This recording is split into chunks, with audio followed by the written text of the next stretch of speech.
इनको रोकना मुश्किल ही नहीं नामुमकिन है, असं आपण हिंदी पिक्चरमध्ये काही डायलॉग ऐकत असतो. आणि आज घडलंय तसंच. विधान परिषद विजयामागील रणनीती, संघटन शक्ती आणि देवेंद्र फडणवीस यांचं राजकीय कौशल्य आज आपल्याला खऱ्या अर्थाने बघायला मिळालंय. नमस्कार मित्रांनो, मी विजय पाठक. आपल्या राजकीय रणभूमी या चॅनलमध्ये सर्वांचं स्वागत आहे. महाराष्ट्राच्या राजकारणात काही विजय केवळ निवडणुकीचे निकाल नसतात, तर नेतृत्व, संघटन शक्ती आणि राजकीय रणनीतीचं जिवंत उदाहरण. आज आपण पाहिलेल्या विधान परिषद निवडणुकीच्या विजयाच्या बाबतीत बोलणार आहोत. हा विजय फक्त एका उमेदवारांचा नाही, तर तो एका विचारसरणीचा, एका संघटनेचा आणि सर्वात महत्त्वाचं म्हणजे एका सक्षम नेतृत्वाचा विजय आहे.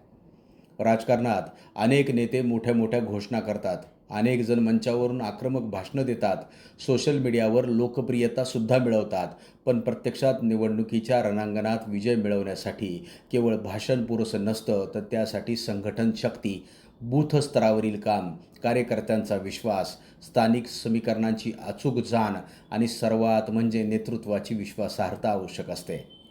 आज महाराष्ट्रात जर कोणत्या नेत्याबाबत विरोधकांनाही सावध राहावं लागतं, तर त्या नेत्यांमध्ये नाव आहे देवेंद्र फडणवीस यांचं.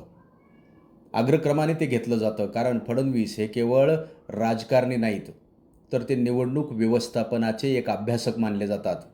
विधान परिषद निवडणुकीचा निकाल पाहिला तर तो अनेकांना साधा विजय वाटेल, पण राजकीय जाणकारांच्या दृष्टीने हा विजय अनेकांना संदेश देणारा आहे. स्थानिक स्वराज्य संस्थेच्या प्रतिनिधींच्या मतदानातून होणाऱ्या या निवडणुकांमध्ये वैयक्तिक संबंध, स्थानिक समीकरणं आणि संघटन शक्ती निर्णायक ठरते. अशा परिस्थितीमध्ये विजय मिळवणं म्हणजे संपूर्ण संघटना सक्षमपणे काम करत असल्याचे संकेत असतात.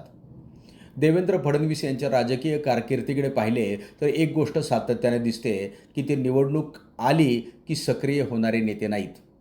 ते वर्षभर संघटनेशी संपर्कात राहतात, कार्यकर्त्यांशी संवाद ठेवतात, स्थानिक प्रश्न समजून घेतात आणि योग्य वेळी योग्य निर्णय घेतात.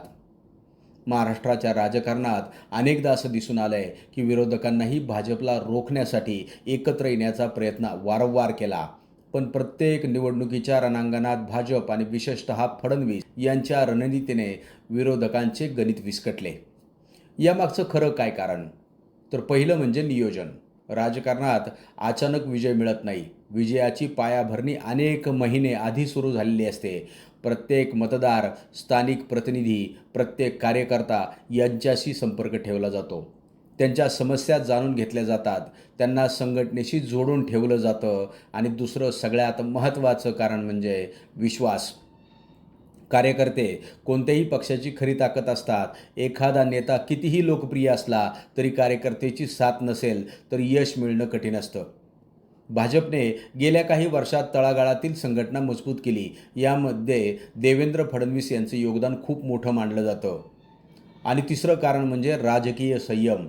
राजकारणात अनेक वेळा भावनिक प्रतिक्रिया दिल्या जातात, पण यशस्वी नेते परिस्थितीचं विश्लेषण करून निर्णय घेतात. यांनी हीच शैली त्यांना इतरांपेक्षा वेगळं बनवते. आज महाराष्ट्रामध्ये अनेक राजकीय समीकरणं बदलताना दिसत आहेत. पक्ष बदलत आहेत, आघाड्या बदलत आहेत. बरं, या सर्व बदलांमध्ये जर एखादी गोष्ट कायम दिसत असेल तर ती म्हणजे भाजपचं संघटनात्मक ताकद. राजकीय स्थितीमध्ये आपण पाहत असता कोणता भाग महत्त्वाचा मानला जातो? तर सहकार, साखर कारखाने, स्थानिक स्वराज्य संस्था आणि ग्रामीण नेतृत्व यांचा प्रभाव असलेल्या भागांमध्ये विजय मिळवणं खरंच सोपं नसतं. त्यामुळे या मतदारसंघातील विजयाला विशेष महत्त्व प्राप्त होतं. या विजयामुळे विरोधकांसमोरही अनेक प्रश्न निर्माण झालेत. स्थानिक पातळीवरती नाराज असताना भाजप विजय कसा काय मिळवतो बरं, असं काही जणांच्या मनात येईल. यांचीच संघटना इतकी मजबूत कशी राहते? यांच्याच कार्यकर्त्यांचा उत्साह कायम कसा राहतो? या प्रश्नांची उत्तरं जर शोधायची असतील तर भाजपच्या संघटनात्मक रचनेकडे पाहावं लागेल. आज अनेक पक्ष निवडणूक काळातच कार्यकर्त्यांची आठवण काढतात, पण भाजपमध्ये वर्षभर संघटनात्मक कार्यक्रम राबवले जातात. प्रशिक्षण शिबिरं घेतली जातात, नवीन नेतृत्व तयार केलं जातं आणि स्थानिक प्रश्नांवरती काम केलं जातं. यामुळेच निवडणुकीच्या वेळी पक्ष अधिक सक्षमपणे उभा राहतो. या विजयातून आणखीन एक संदेश पूर्ण राज्याला मिळाला, तो म्हणजे नेतृत्वावरती असलेला विश्वास. कोणतीही संघटनाला दिशा देण्यासाठी सक्षम नेतृत्व आवश्यक असतं आणि नेतृत्वावरती विश्वास असला की कार्यकर्ते अधिक जोमानं काम करतात.